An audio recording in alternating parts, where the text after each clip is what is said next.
La noche del 26 de abril de 1986, el mundo estuvo a segundos de un desastre nuclear que pudo cambiar la historia para siempre. Un nombre que todos conocemos, pero cuya verdad completa pocos se atreven a explorar. Chernóbil. Imagina una ciudad floreciente, Pripyat, llena de vida, sueños y familias jóvenes. Una ciudad modelo, el orgullo de la Unión Soviética.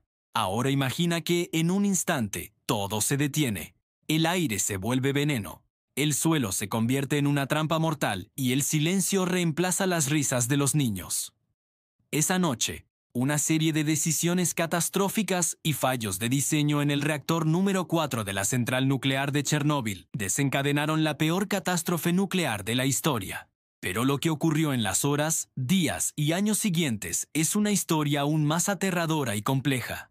Es una historia de heroísmo increíble, de sacrificios inimaginables y de mentiras que costaron miles de vidas. ¿Qué pasó realmente dentro de la sala de control? ¿Quiénes fueron los liquidadores, los héroes anónimos que se adentraron en el infierno radiactivo para salvar a Europa de un mal mayor? ¿Y cómo es la vida hoy en la zona de exclusión, un lugar donde la naturaleza reclama lo que el hombre abandonó, pero donde el peligro invisible aún persiste? En el video que estás a punto de ver, no solo vamos a contar la historia que ya conoces, vamos a sumergirnos en los detalles más profundos y a menudo olvidados de la tragedia. Desvelaremos la cadena de errores humanos y técnicos que llevaron a la explosión. Escucharemos los testimonios de quienes lo vivieron y exploraremos las consecuencias que, incluso hoy, siguen afectando a millones de personas y al medio ambiente. Prepárate para un viaje al corazón de la zona de exclusión. Vamos a desentrañar los secretos, honrar a las víctimas y entender por qué la lección de Chernóbil es más relevante hoy que nunca. Esto es más que un documental, es una advertencia, un homenaje y una búsqueda de la verdad. Quédate con nosotros, porque la historia completa de Chernóbil está a punto de ser contada. Para entender la catástrofe de Chernóbil, primero tenemos que viajar en el tiempo a la Unión Soviética de los años 80. En esa década, la URSS se encontraba en una dura carrera armamentística y tecnológica contra Estados Unidos, en plena Guerra Fría. La energía nuclear no solo era un símbolo de poder militar, sino también de progreso científico y autosuficiencia energética. El gobierno soviético veía en ella la solución para alimentar sus crecientes ciudades industriales y demostrar su superioridad al mundo. En este contexto de ambición y secretismo, se construyó la central nuclear Vladimir Ilich Lenin, que todos conocemos como Chernóbil. Ubicada cerca de la ciudad de Pripyat, en la actual Ucrania, fue concebida como una de las centrales más grandes y modernas del mundo. Su construcción comenzó en los años 70 y para 1983 ya tenía 4 reactores en funcionamiento, con otros 2 en construcción. Pripyat era una ciudad atómica modelo, construida para albergar a los trabajadores de la central y sus familias. Era una ciudad joven, llena de vida, con parques, escuelas y cines. Un escaparate del sueño soviético. Nadie imaginaba que ese sueño estaba a punto de convertirse en una pesadilla. La planta era el orgullo de la nación, una pieza clave en el plan energético soviético que buscaba duplicar la producción de energía nuclear. Ahora hablemos de la tecnología que había en el corazón de Chernóbil, el reactor RBMK-1000. Su nombre completo, reactor de canales de alta potencia, suena complicado, pero vamos a desglosarlo. Imagina una enorme caldera. En lugar de quemar carbón, este reactor usaba la fisión nuclear para generar un calor inmenso. El combustible eran barras de uranio enriquecido. Cuando los átomos de uranio se dividen, liberan una cantidad brutal de energía en forma de calor y neutrones. Estos neutrones chocan con otros átomos de uranio, creando una reacción en cadena. Para que esta reacción no se descontrole, se usan barras de control, generalmente hechas de boro, que absorben neutrones y frenan el proceso. El calor generado hierve agua, creando vapor a alta presión. Este vapor mueve unas turbinas gigantes que a su vez hacen girar un generador para producir electricidad. Sencillo, ¿verdad?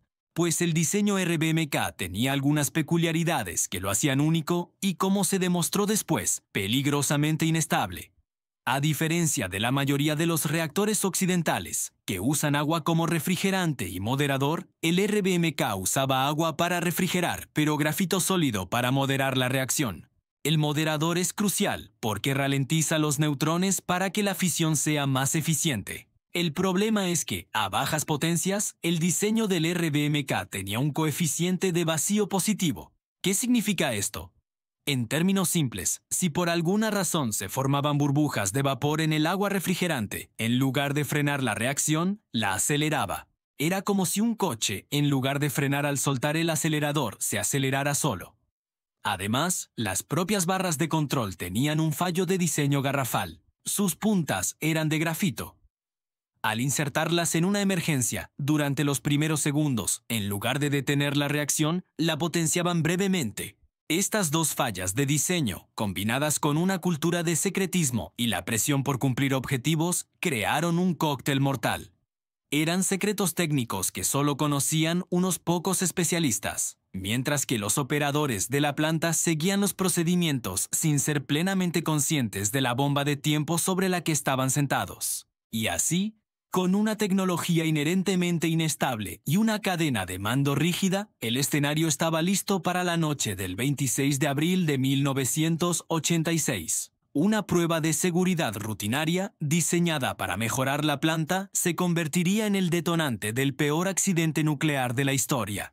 Continuando nuestro viaje al corazón de la oscuridad, hoy nos adentramos en los 7 minutos que cambiaron el mundo para siempre. Vamos a revivir, segundo a segundo, la noche del desastre en Chernóbil. Texto. Nos situamos en la madrugada del 26 de abril de 1986, en la sala de control del reactor número 4 de la central nuclear Vladimir Ilich Lenin. El ambiente es tenso.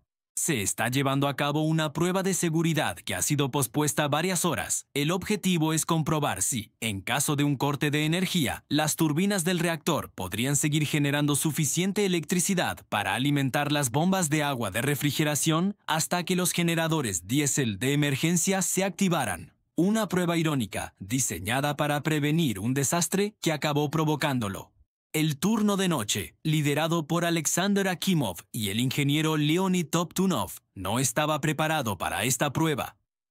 Tenían menos experiencia y recibieron instrucciones confusas del ingeniero jefe adjunto, Anatoly Dyatlov, quien supervisaba el procedimiento con una actitud autoritaria y apresurada. La prueba requería reducir la potencia del reactor a un nivel muy bajo, entre 700 y 1000 megavatios térmicos. Sin embargo, debido a un error del operador, la potencia se desplomó a solo 30 megavatios, un nivel peligrosamente inestable. Aquí es donde comienza la cadena de errores fatales.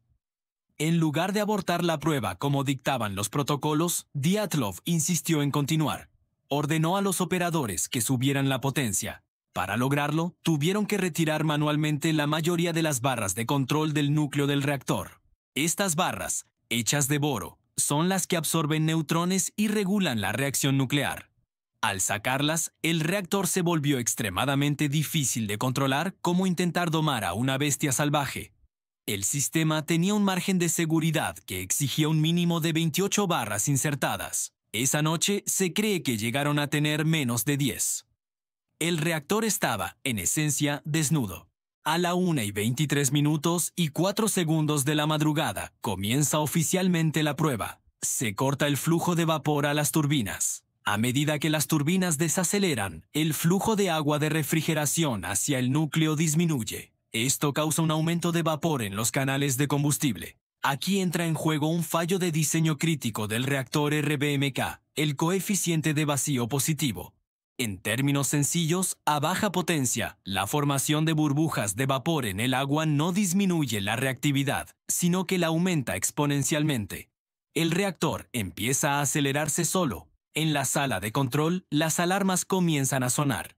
La potencia del reactor se dispara a una velocidad vertiginosa. Akimov, al darse cuenta del peligro extremo, grita la orden de activar el botón de apagado de emergencia, el AZ5. Son la 1:23:40. Al presionar el botón, todas las barras de control que quedaban fuera del núcleo comenzaron a bajar para detener la reacción en cadena. Pero aquí ocurrió la segunda y más catastrófica falla de diseño. Las puntas de las barras de control no eran de boro, el material absorbente, sino de grafito. Un material que, irónicamente, acelera la reacción nuclear.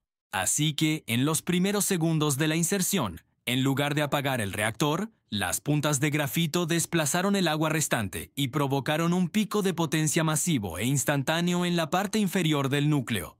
La potencia se multiplicó por 100 en menos de 4 segundos. La presión fue tan inmensa que los canales de combustible se deformaron y se rompieron. Las barras de control se atascaron a mitad de camino, sin poder entrar por completo ni ser retiradas. Ya no había forma de controlar la bestia. A la 1:23 y 47 segundos, una primera explosión, probablemente de vapor, destrozó la tapa de 1000 toneladas del reactor. El aire se precipitó hacia el interior y reaccionó con el grafito al rojo vivo. Segundos después, una segunda explosión, mucho más potente y de naturaleza aún debatida, voló por los aires el techo del edificio del reactor, lanzando fragmentos de combustible nuclear y grafito incandescente a la atmósfera. Para los operadores fue un momento de incredulidad y terror. Sintieron 2 sacudidas violentas, las luces parpadearon y se apagaron, sumiendo la sala en una oscuridad parcial. El polvo y el humo llenaron el aire. Los instrumentos se volvieron locos o simplemente murieron. Los testimonios de los supervivientes describen un ruido sordo, como un gemido profundo, seguido de un estruendo ensordecedor. Nadie podía creer lo que acababa de pasar. La idea de que un reactor nuclear pudiera explotar era considerada imposible por la ciencia soviética. Akimov y Toptunov, a pesar de estar expuestos a dosis letales de radiación, se negaban a aceptar la realidad. Dyatlov, en estado de shock, seguía gritando que el reactor estaba intacto y que solo había explotado un tanque de agua. Envió a sus hombres a las entrañas del edificio en llamas para abrir manualmente las válvulas de agua de refrigeración de emergencia, creyendo que aún podían salvar el núcleo. Fue una misión suicida. Estos hombres, como Valery Kodemchuk, cuyo cuerpo nunca fue encontrado, y Vladimir Shashenok, que murió horas después, fueron los primeros héroes y las primeras víctimas directas de Chernóbil. Mientras tanto, afuera, el espectáculo era apocalíptico. Trozos de grafito y combustible nuclear ardían por todo el complejo. Un resplandor espectral, de un azul y rojo intensos, emanaba del cráter abierto del reactor. Era la ionización del aire por la radiación masiva, un fenómeno mortalmente hermoso. Los primeros bomberos llegaron a la escena en minutos, sin trajes de protección adecuados y sin ser informados de la naturaleza radiactiva del incendio.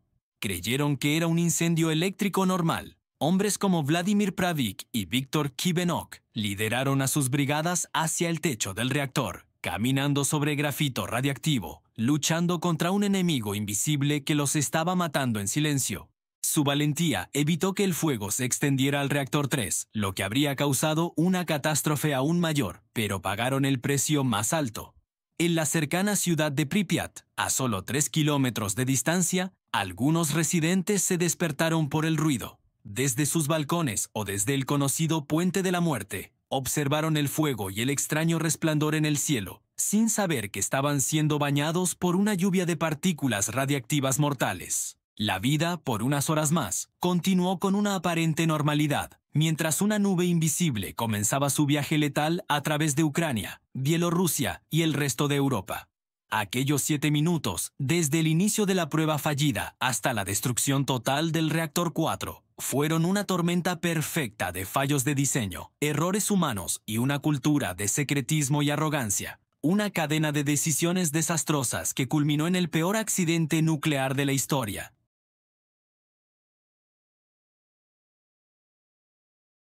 Tras la catastrófica explosión en el reactor número 4 de la central nuclear de Chernóbil, las consecuencias inmediatas fueron devastadoras y se manejaron con un hermetismo que costaría innumerables vidas. Los primeros en llegar a la escena fueron los bomberos locales, hombres valientes que acudieron a apagar un incendio sin tener la menor idea de a qué se enfrentaban realmente. No llevaban trajes de protección adecuados. Su única defensa eran sus uniformes de lona. Se adentraron en un infierno invisible, un torbellino de partículas radiactivas que se adherían a su piel y penetraban sus cuerpos. Lucharon contra las llamas durante horas, expuestos a niveles de radiación miles de veces superiores al límite mortal. En los días y semanas siguientes, muchos de estos héroes anónimos comenzaron a enfermar gravemente. Sus cuerpos se desmoronaban desde adentro, víctimas de un envenenamiento por radiación agudo y brutal. Murieron en agonía, sin comprender del todo la naturaleza del enemigo invisible que los había sentenciado. Mientras tanto, en la ciudad de Pripyat, a solo 3 kilómetros de la central, la vida continuaba con una extraña normalidad. Los residentes vieron el resplandor en el cielo nocturno. Algunos incluso se acercaron a un puente para observar el hermoso fuego, sin saber que estaban recibiendo dosis letales de radiación. Las autoridades, en un intento desesperado por evitar el pánico y mantener el control, retrasaron la evacuación. Pasaron 36 horas críticas antes de que finalmente se diera la orden. El anuncio llegó por altavoces. Una evacuación temporal de 3 días. Se les dijo a los ciudadanos que llevaran solo lo esencial, documentos y algo de comida. Dejaron atrás sus hogares, sus mascotas, sus vidas enteras, con la promesa de un rápido regreso que nunca se cumpliría. Cientos de autobuses llegaron y se llevaron a casi 50.000 personas, convirtiendo a Pripyat en la ciudad fantasma que es hoy. A nivel internacional, el gobierno soviético intentó encubrir la magnitud del desastre. Durante 2 días, mientras la nube radiactiva se extendía por toda Europa, Moscú guardó silencio. No fue hasta que los sensores de radiación en una central nuclear en Suecia, a más de 1.000 kilómetros de distancia, detectaron niveles anormalmente altos, que la Unión Soviética se vio obligada a admitir que había ocurrido un accidente. Aún así, la información que proporcionaron fue mínima y engañosa, minimizando la gravedad de la situación. Este secretismo no solo retrasó la ayuda internacional, sino que también impidió que las poblaciones de los países vecinos tomaran precauciones. Fue un acto de negligencia a escala global, donde el orgullo político y el miedo a la vergüenza se antepusieron a la seguridad y la vida de millones de personas. Las mentiras y el encubrimiento inicial complicaron enormemente la gestión de la crisis y dejaron una profunda cicatriz de desconfianza que perdura hasta nuestros días. Este evento no solo fue una catástrofe tecnológica, sino una tragedia humana y ambiental de proporciones inimaginables. Muchos de ellos desarrollaron el síndrome de irradiación aguda. Lyudmila Ignatenko, esposa de uno de los primeros bomberos, Vasily Ignatenko, relató cómo su esposo se descompuso ante sus ojos. Dijo: «Mucha gente piensa que la muerte por radiación es rápida, pero es una muerte lenta y horrible. Cada día era una persona nueva». Las quemaduras internas salían a la superficie, su piel se agrietaba, se le caía el pelo, se ahogaba en sus propios fluidos internos. Los liquidadores, más de 500.000 de hombres y mujeres reclutados para contener el desastre, también sufrieron enormemente. Muchos murieron años después por cánceres y otras enfermedades relacionadas con la radiación. El impacto ambiental fue igualmente devastador. El bosque rojo, un área de pinos cercana a la planta, se volvió de un color jengibre rojizo y murió poco después de la explosión debido a la absorción masiva de radiación. Se taló y enterró como desecho nuclear. Los ríos y lagos se contaminaron, afectando a toda la cadena alimentaria. Se evacuó una zona de exclusión de 30 kilómetros alrededor de la central, creando una ciudad fantasma en Pripyat y abandonando cientos de pueblos. Con el tiempo, en ausencia de humanos, la naturaleza comenzó a reclamar su territorio. La fauna ha regresado a la zona de exclusión. Hoy en día se pueden encontrar lobos, jabalíes, alces y una población creciente de caballos de Przewalski. Sin embargo, esta vida salvaje no es normal. Los estudios han demostrado que los animales presentan mayores tasas de cataratas, tumores y una vida útil más corta. Los insectos y las aves también muestran una disminución en su número y diversidad en las áreas más contaminadas. El tema de las mutaciones ha dado lugar a muchos mitos. Es común ver en la cultura popular representaciones de animales con 2 cabezas o mutaciones monstruosas. La realidad es más sutil, pero no menos preocupante. Si bien no hay lobos de 5 patas deambulando por Chernóbil, sí se han observado mutaciones a nivel celular y genético. Los estudios en roedores han mostrado daño en el ADN y una mayor tasa de mutaciones transmitidas a la descendencia. En las plantas se han documentado anomalías en el crecimiento y la morfología. Estas alteraciones, aunque no sean espectaculares, son un recordatorio constante del persistente veneno radioactivo. Hoy, más de 3 décadas después, gran parte de la zona de exclusión sigue siendo inhabitable. La ciudad de Pripyat, diseñada para 50.000 personas, permanece congelada en el tiempo. un monumento silencioso a la catástrofe. Lugares como el propio reactor y el Bosque Rojo siguen siendo peligrosamente radioactivos. Los científicos estiman que la zona no será segura para la habitación humana permanente durante al menos 20.000 años. El nuevo sarcófago, una estructura de confinamiento segura, se completó en 2019 para contener los restos del reactor y evitar más fugas radiactivas. Pero el legado de Chernóbil perdura. Una advertencia sombría sobre el poder destructivo de la energía nuclear cuando se maneja mal y el alto precio que pagan los seres humanos y el planeta. Así es como luce Chernóbil hoy, casi 4 décadas después del peor desastre nuclear de la historia. Lo que una vez fue el epicentro de una catástrofe, hoy es un lugar completamente diferente, un testimonio silencioso del poder de la naturaleza y de la resiliencia de la vida. La zona de exclusión, un área de 30 kilómetros alrededor de la planta, sigue siendo en gran parte inhabitable para los humanos. Ciudades como Pripyat son pueblos fantasma, congelados en el tiempo, con escuelas, parques de diversiones y hogares abandonados que cuentan la historia de una evacuación apresurada en 1986. Las calles están siendo lentamente reclamadas por los árboles y la vegetación, creando una atmósfera surrealista y melancólica. Sin embargo, a pesar de la radiación persistente, la vida silvestre ha regresado de una manera que nadie esperaba. Alces, jabalíes, lobos e incluso los raros caballos de Przewalski deambulan libremente por los bosques y las calles vacías. Sin la interferencia humana, la zona se ha convertido en una reserva natural accidental, un laboratorio único para estudiar cómo los ecosistemas se recuperan de la contaminación radiactiva extrema. Los científicos observan cómo algunas especies parecen adaptarse, mientras que otras muestran los efectos de la exposición a largo plazo. Es un recordatorio poderoso de que la vida siempre encuentra un camino. El reactor número 4, el origen de la pesadilla, está ahora cubierto por una gigantesca estructura de contención llamada el nuevo sarcófago seguro. La tecnología moderna juega un papel crucial aquí. Drones y robots equipados con sensores avanzados monitorean constantemente los niveles de radiación dentro y alrededor del sarcófago, asegurando que no haya fugas y recopilando datos vitales. Sorprendentemente, Chernóbil también se ha convertido en un destino turístico. Bajo estrictas regulaciones, miles de visitantes llegan cada año para recorrer la zona de exclusión. Acompañados por guías, visitan lugares icónicos como la ciudad de Pripyat, la noria oxidada y el propio sarcófago.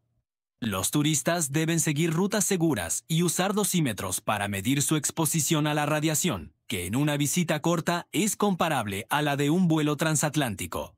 Este turismo oscuro sirve como una lección de historia viviente, un recordatorio tangible de las consecuencias de la negligencia. En la actualidad, Chernóbil es un lugar de contrastes profundos. Es un monumento a la tragedia humana, pero también un santuario para la vida salvaje. Es un sitio de peligro radiactivo y al mismo tiempo un centro de investigación científica de vanguardia. La zona es un laboratorio viviente que nos enseña sobre la radiación, la ecología y la increíble capacidad de recuperación del planeta. Reflexionando sobre todo esto, es inevitable pensar en cómo el error humano y la arrogancia casi destruyeron una parte de Europa. Chernóbil nos obliga a preguntarnos si hemos aprendido la lección. Me gustaría saber tu opinión. ¿Crees que hoy estamos más seguros frente a este tipo de desastres? Déjame tu comentario abajo. Gracias por acompañarme en este viaje y no olvides suscribirte para más contenido como este.